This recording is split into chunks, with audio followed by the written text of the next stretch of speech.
ريال مدريد بيفوز على يونيون برلين بنتيجة 3 أهداف مقابل هدفين في مباراة رائعة ومثيرة جدا جدا جدا.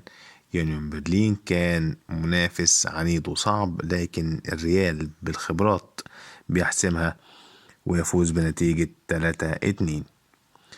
طبعا ريال مدريد بالعلامة الكاملة في صدارة مجموعته ب 18 نقطة، لعب 6 مباريات ب 18 نقطة.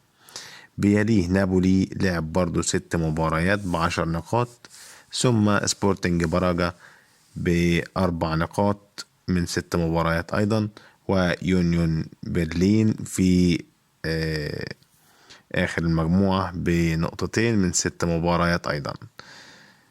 يونيون برلين بيتزايل المجموعة، وريال مدريد في الصدارة بالعلامة الكاملة.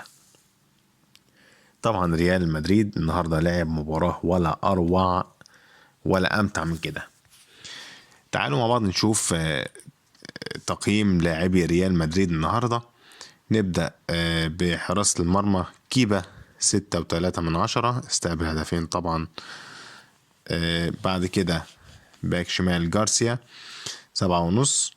ألابا في الدفاع 5.4. ناتشو 6.6.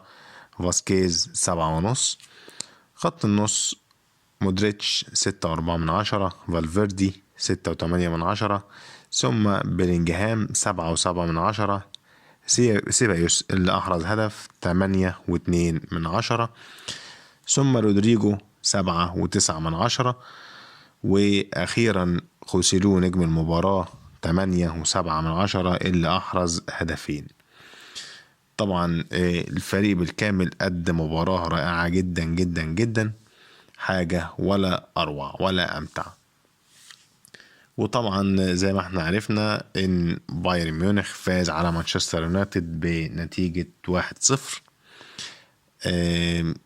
مباراة ريال مدريد ويونيون برلين كانت رائعة جدا جدا جدا، استمتعنا بيها كلنا. والجمهور المدريدي جمهور الميرينج دلوقتي في حال ولا أروع دلوقتي. طبعا الجمهور كله استمتع بالمباراة، وكانت مباراة رائعة جدا جدا جدا. ده طبعا اللي بيتمناه كل مدريدي.